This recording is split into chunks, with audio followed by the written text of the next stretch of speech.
দেবিদ্বার একটা চিত্র উঠে আসছে। এর মাঝখানে আমাদের সরাসরি যে আইন শৃঙ্খলার যে বিষয়গুলো রয়েছে, মাদকের যে সমস্যা, তারপর হচ্ছে কিশোর গ্যাং, তারপর হচ্ছে আমাদের এদিক থেকে আছে মাটি কাটা, ইফটিজিং, এই জায়গাগুলো নিয়ে কথা হয়েছে।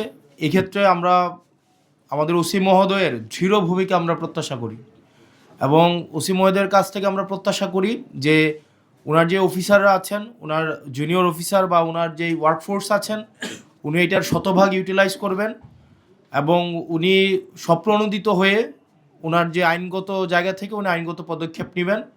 আর আরেকটা বিষয় যেটা কিশোর গ্যাং এবং ইফটিজিং, এটা প্রতিরোধের ক্ষেত্রে আমি আপনাদেরকে একটা বিষয় রিকোয়েস্ট করবো। কিছুক্ষণ আগে এটা নিয়ে কথা বলেছি।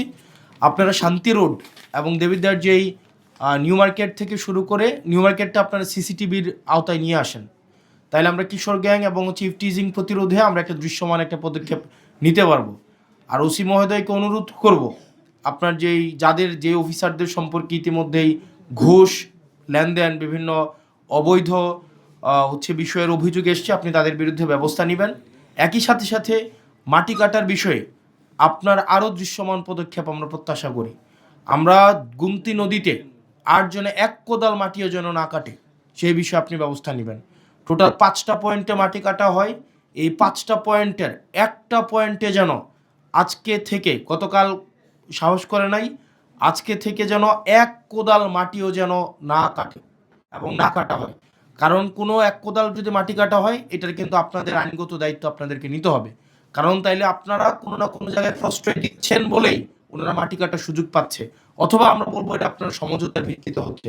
কারণ ইতিমধ্যেই যেহেতু একটা অভিযোগ আসছে যে এখানে থানা পুলিশ জড়িত, থানা পুলিশকে ম্যানেজ করে হচ্ছে এখানে মাটিটা কাটা হয় এবং মাটি কাটার আগেই তাদেরকে হচ্ছে আগে থেকে সচেতন করা হয় যে আমরা এই সময় থেকে এই সময় মাটি কাটবো।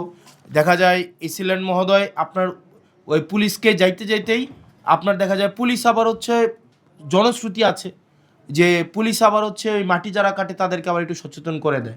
এখন আপনি 1 লাখ টাকা 2 লাখ টাকা যে জরিমানা করেন, এটা তারা ইনভেস্টমেন্ট হিসেবে ধরে নেয়। মানে তারা যখন মাটিটা কাটে, এই জরিমানার টাকাটা তারা এটাকে একটা ধরেই নেয় যে এটা আমার মানে অবচয় ব্যয় হিসাবে এটা যাবে। তো সেই জায়গা থেকে তাদের এই খরচটা তাদের গায়েই লাগে না। তো সেজন্য আপনারা